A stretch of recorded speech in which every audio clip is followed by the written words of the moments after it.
it okay?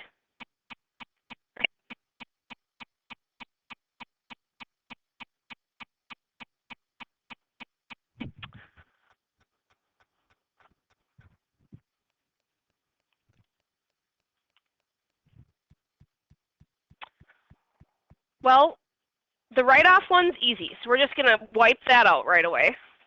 And then we're going to focus on this allowance business because that's a little bit tricky. So if you look at the top, the ledger for Diddle Company at the end of the current year shows AR of $180,000, sales revenue of $1.8 million, and sales returns and allowances of $60,000. So instructions. A is if Diddle did the direct write-off. B and C is if they did the allowance version. So let's just visually divide that. This is write-off, and these two are the allowance. Okay. Right away, we see different words used: direct write-off versus the allowance for doubtful accounts. Within allowance for doubtful accounts, there's two approaches you can take, but we'll cover those in a bit. So let's just do the first one. If Diddle uses the direct write-off method to account for uncollectible accounts, journalize the entry. Okay, so direct write-off is, of course, we're done with you, we're going to dart your balloon, we're done. Okay, it's very straightforward. We eat a little bit of bad debt that we call bad debt expense, and we wipe out their AR. It is gone. So you see bad debt expense go up, and you see AR go down. And a few of you brought up valid points. You mean we just like are done with them? Yeah, we do. And we eat that expense. Where did the $2,900 come from? It was likely told to you. Assuming Diddle determines that Willie's, whoever Willie's is the bad person, I guess, had a $2,900 balance. We know to reopen that has a good and bad point. The good point is we get our money. The bad point is we have to jump through a lot of hoops, and time is money. We have to reopen the account and then turn around and pay it. Any questions on that one? I think that one's pretty straightforward. Would you agree? Okay. The time what we're going to spend the most time on, here's my worksheet. It's got lots of highlighter marks and lots of notes. So I'm going to share those with you because I think it's going to clear up any confusion. So if we go with the more GAAP approved way, we're not going to dart these people. We're just going to let out some of the air, let it be a deflated balloon that we can reinflate very quickly. It's a lot harder to reinflate a darted balloon. Okay, and so we can take this in two approaches. We can take a look at what's called, based on our net sales, we can determine what we're not going to get, or just straight AR. And I want you to add a couple notes to this. This is where I think the clarification and the light bulb is going to go off. Net assumes that there's math involved. You take sales minus some things. Whereas AR is just pure AR. There's not any math involved.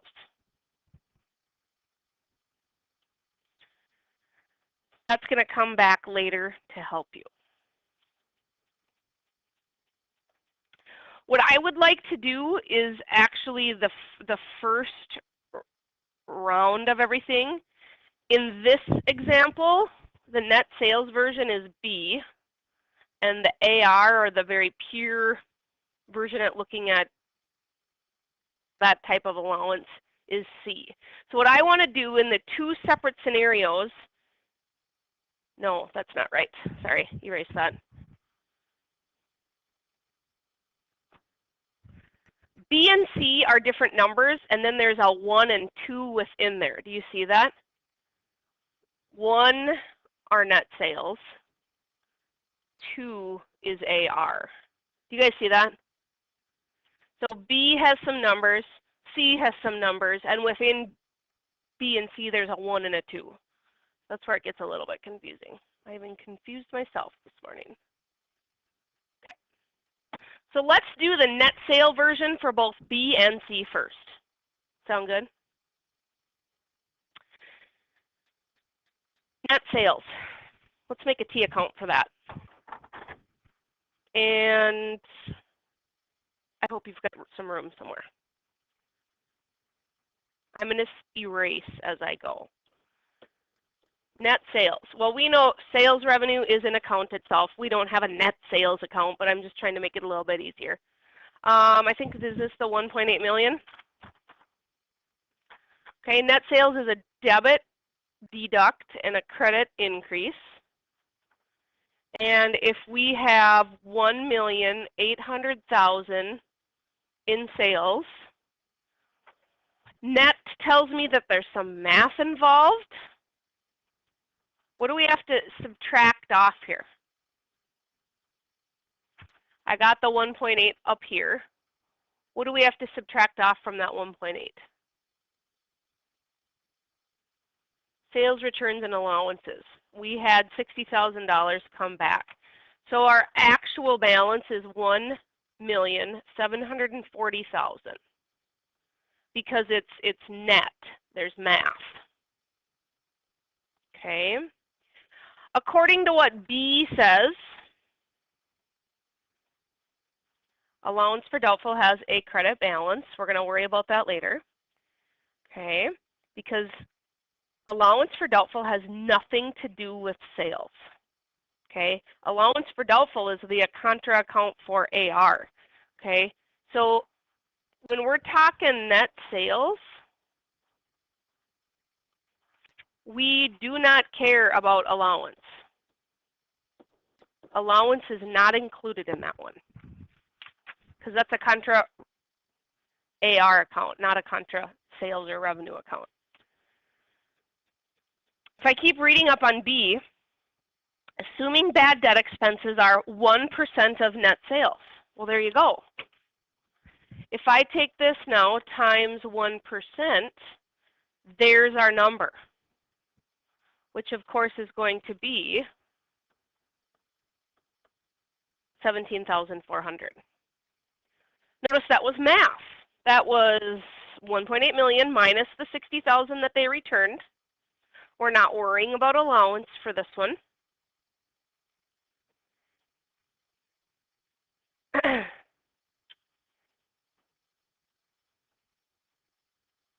Well, we're not I shouldn't say that. I got a little ahead of myself. We're not factoring in the allowance T account. We're not factoring in the debit or credit balance. So what this looks like from a journalizing perspective, we have bad debt expense of 17,400.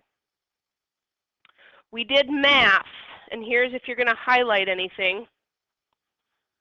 If you're going to highlight anything, do this. I said math. Where am I? This is hard to read here. Net sales is math, and we did the 1.8 minus 60,000.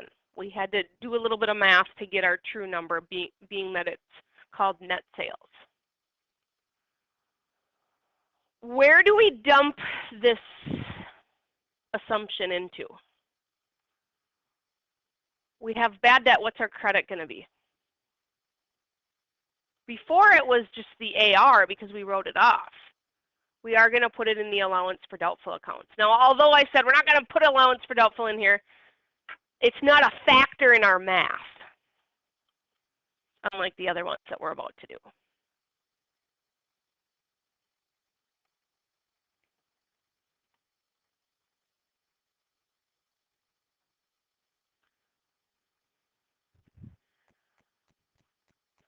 Notice what my answer key is doing here. It's got B listed, and pretty soon we're going to do number 2, okay?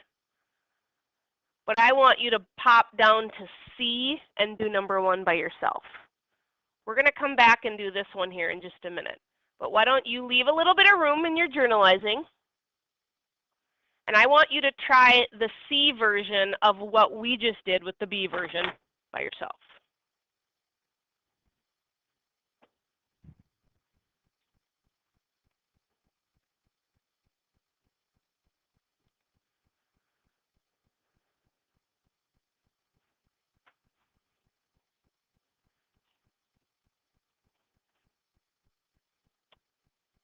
We're using the same 1.8 million in revenue minus the same 60,000. It's just that they are assuming our percentage is way higher for what they're determining to be uncollectible.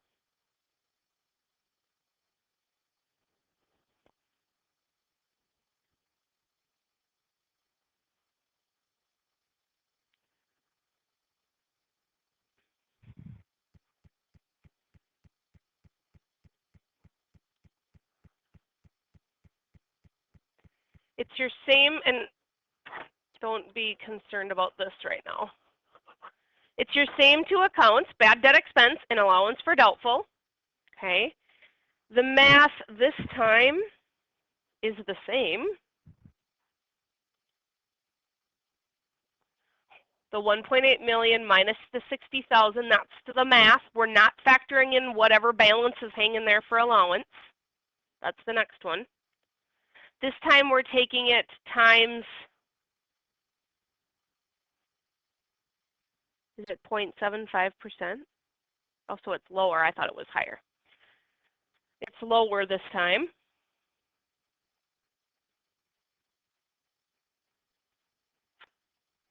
And that's the net sales version of all of this. They're concerned with looking at what were our net sales and instead of what was our AR.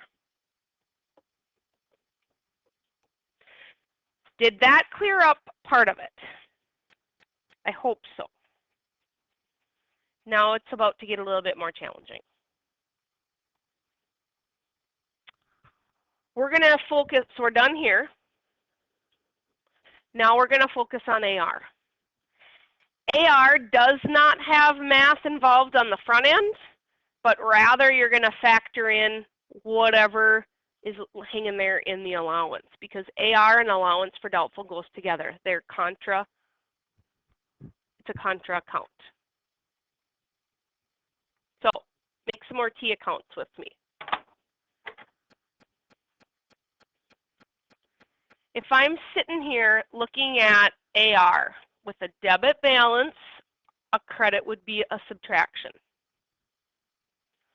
We've got a contra account called allowance for doubtful, and that's a contra AR account.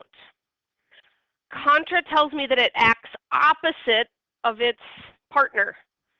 So if the plus is a debit for AR, it's going to be a credit for the contra because it's going to offset everything.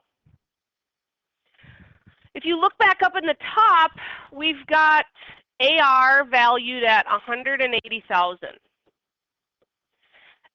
When I said that's a pure number, we're going to just go with that. We're not subtracting off anything right now. What we will factor in a minute is, where's the balance reside in the contra account? Is it a debit? Is it a credit? Let's take a peek and see. If the allowance for, now I'm back on B. If the allowance for doubtful has a credit balance of 4,300, so I'm going to stop there.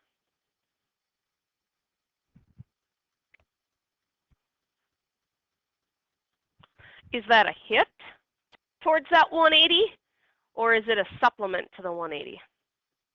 It's a hit. Because if I had to take that 4,300 and put it over here, if I had to, I'd take the credit and I'd put it right here. And in this case, it would be a minus. So that's where you'd maybe want to grab a different color highlighter so you don't get confused with the other ones. That credit, if I transfer it over here, has to be a negative because I'm looking at the ART account.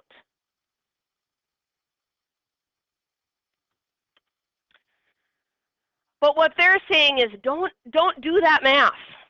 Don't do the math yet. Because if we read on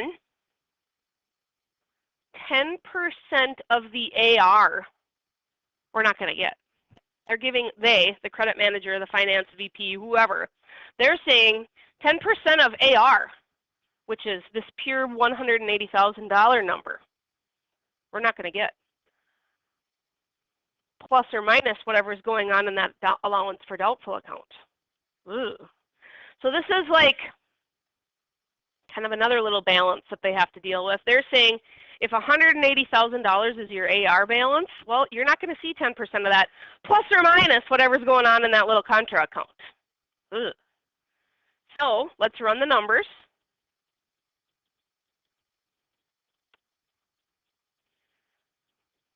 $180,000 times 10% is, of course, $18,000.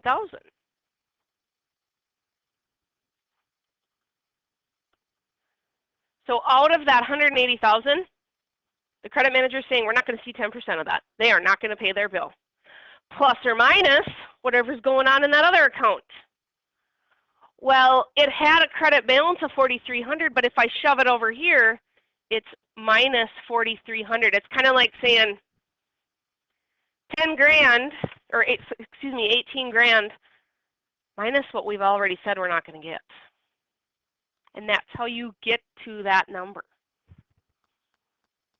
So the difference,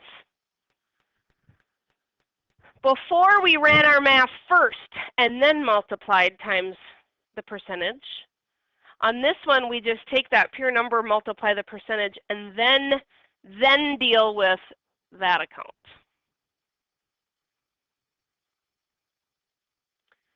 So the 18,000 minus what was offsetting an allowance for doubtful equals the 13,700.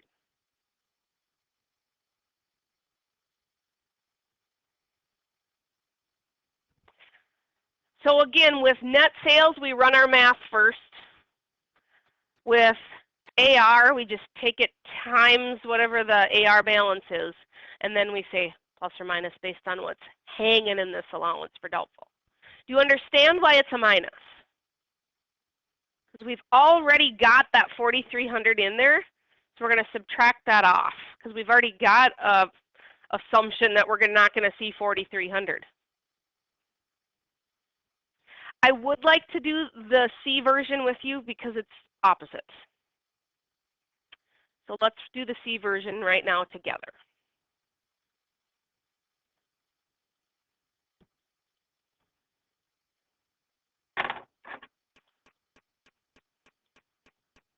C version. I'm going to make another couple of T accounts so I can just tell the story again. Allowance for doubtful. You can blame GAAP on all this because they like this version better because it's cleaner. Write-off is just done. I think that's cleaner and a little bit easier myself. Okay, remember AR has a debit balance minus on the credit side. Allowance for doubtful is a contra to it. It has nothing to do with sales. It's not a contra sales account. It's not a contra revenue account. It's a contra AR account. So the operators would be flipped. We still are rocking this $180,000 balance that we are going to now take 6% this time. But let's talk about what's going on over in allowance for doubtful. It says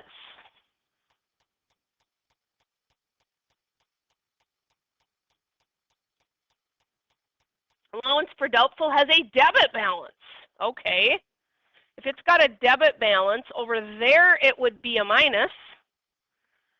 But if we wing that over in here, and if I put that 410 as a debit, I'd have to add it. So eventually, although it's a minus on the contra account side, if I bring it over here, it's going to be a plus if I'd put it under its AR. So it's almost like we've got a little extra money coming. We've maybe recovered more than we needed to. That's a good thing.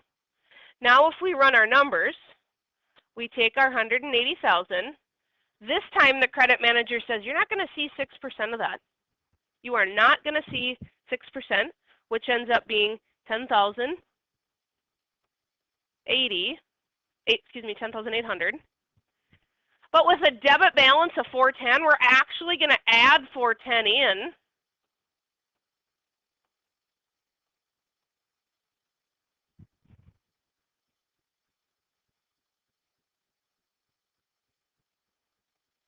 Because of the debit and credit rules.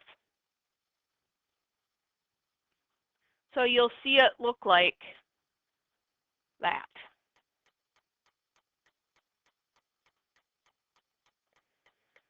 Ashley brought up an awesome point yesterday that still is very gray. What about this allowance?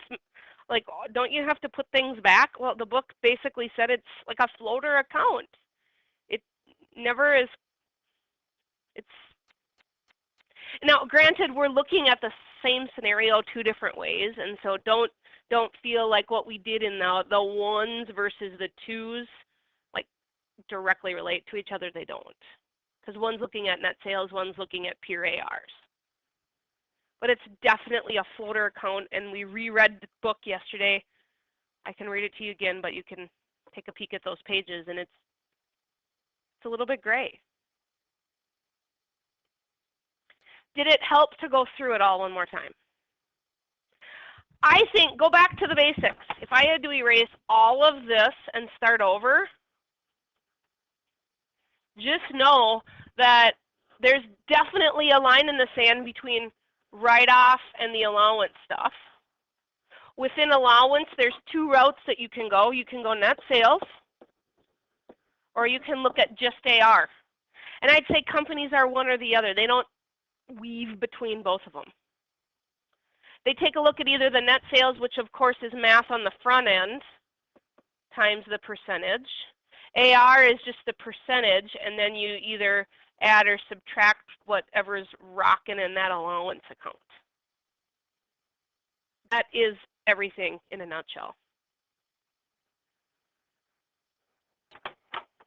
If T accounts confuse you, maybe this just made things worse, but sometimes they visually play out better.